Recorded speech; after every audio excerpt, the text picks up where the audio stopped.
All right, family, welcome back to another edition of my Economic News. Let's go and get it started for today, February 3rd, 2022. All right, as you see across the board, look at the some economic news.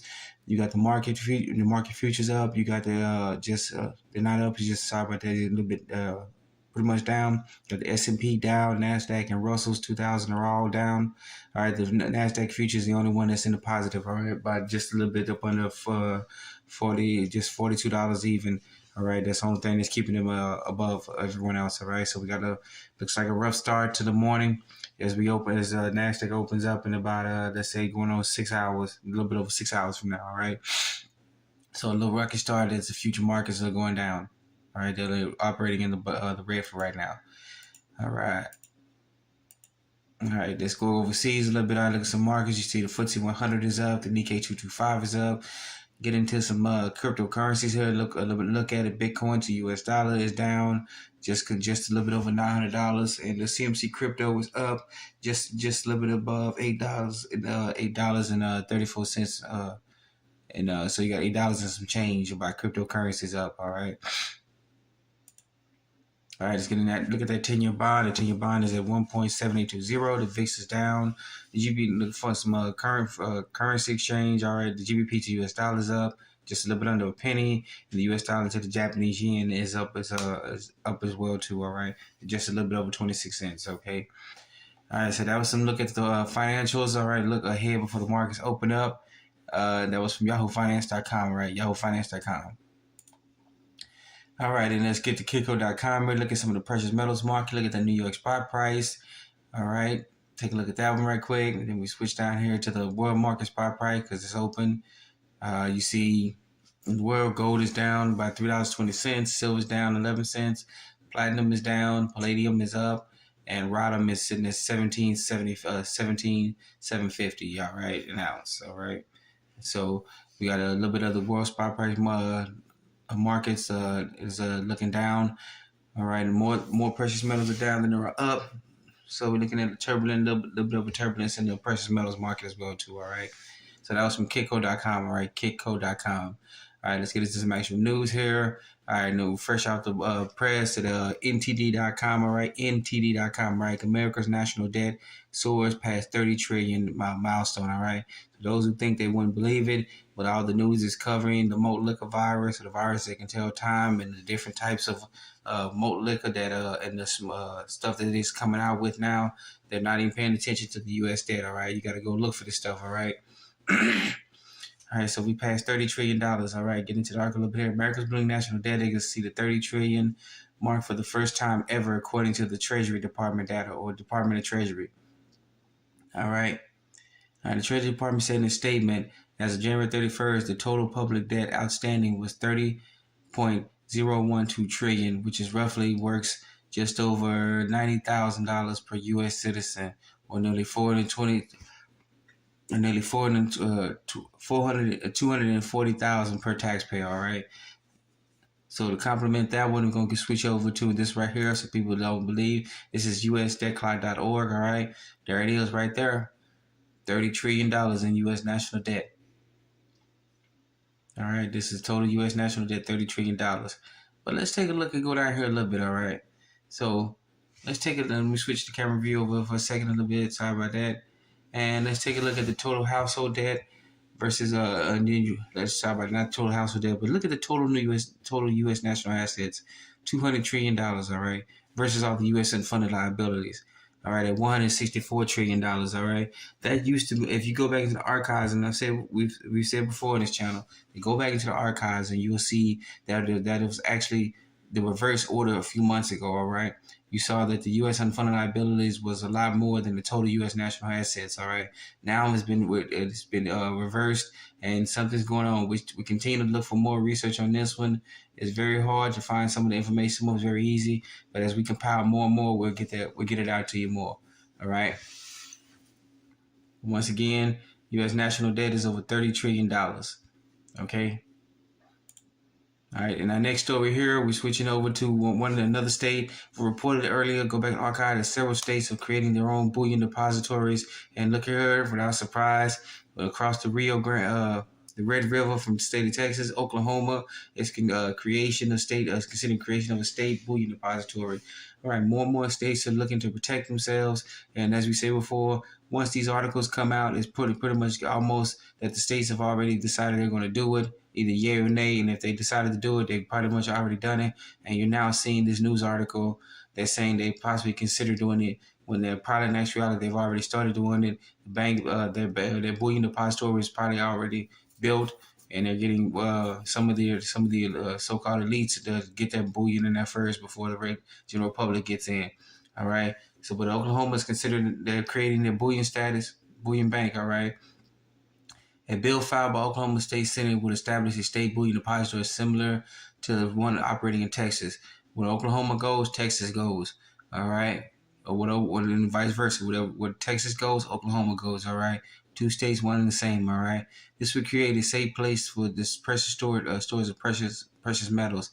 It also has the potential to facilitate the everyday use of gold and silver in financial transactions in Oklahoma, and set the stage to determine the Federal Reserve's monopoly.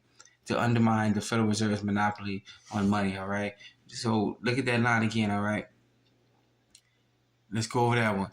Oklahoma and set the stage to undermine the Federal Reserve's monopoly on money. All right. Remember, the Federal Reserve controls all the money. It's not the Department of Treasury. All right. It's the Federal Reserve. They issue out fiat currency to the government and charge an interest on it. For every one piece of note that they print out, the U.S. government owes them $5. All right. People don't understand that how crooked the Federal Reserve really is. All right. And with states creating their own bullion depositories, they're going to be importing their own gold, their own silver, their own precious metals. And basically, when they get enough, they're going to tell the federal government, you can go take a flying kite somewhere. All right. You can go kick rocks. All right. So more and more states are getting on the bandwagon of go ahead and creating their own bullion depositories, because even in the Constitution, the U.S. Constitution, all right, the Constitution for the United States of America, as it stands right now, gold and silver are the only true legal tenders around in recognized in the states. All right. All right. So go and get that article. That is from shiftgold.com. All right, shiftgold.com. All right, and then continue on the gold bug here. All right, switching overseas, we see that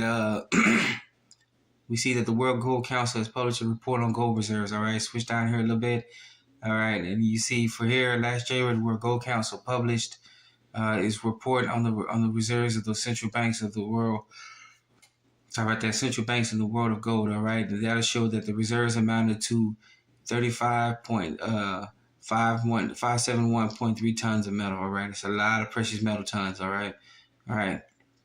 According to the data, that the reserves increased by 11 tons in the January 2022 report compared to December 2021. All right, so more countries and more banks have increased their gold reserves by 11 tons. All right, that's a lot of precious metals. All right, the United States leads the world in precious metals reserve with 1,133.5 tons. All right, followed by Germany, Italy, France, and then Russia. All right.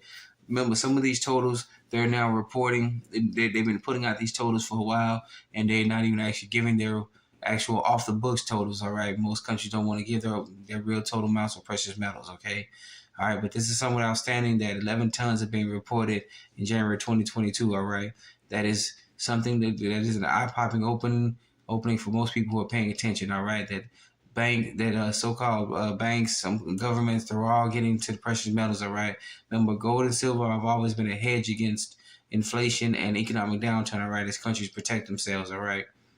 All right, so go in there, and you should protect yourselves too. All right, so go and get this article here. That is from search4dinar.wordpress.com. All right, the word search, 4dinar.wordpress.com. All right, go and get this article. Excuse me. All right, and then for our final article today, we see things are going on in Turkey. We're coming back to Turkey because they've had issues in Turkey. All right. Turkey lira collapses. President Erdogan panics and tells Turks, don't put your money into the banks. All right. So that is something big for a president of a country, the head of state of a country, to tell his own citizens, hey, don't put your money in the banks. The banks are up to no good. All right. So that is something really big. All right.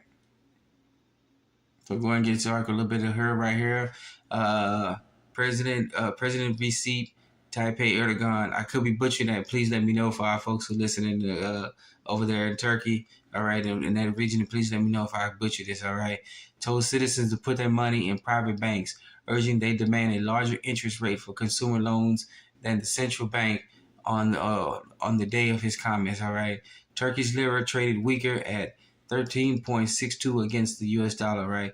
Down from a close of 13.5690 on Wednesday, all right?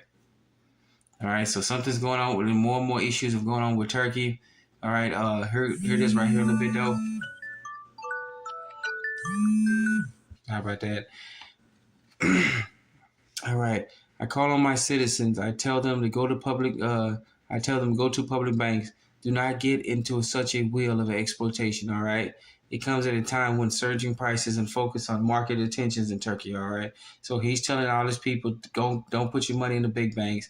Go to private banks, local, whatever you can do. Put your money in there so we can get back into the economy. So we can try to save the economy and save yourselves. All right. So that's what's going on with Turkey. All right. So we got U.S. national debt at 30 trillion. We got more states declaring they're going to give their own personal bullion banks.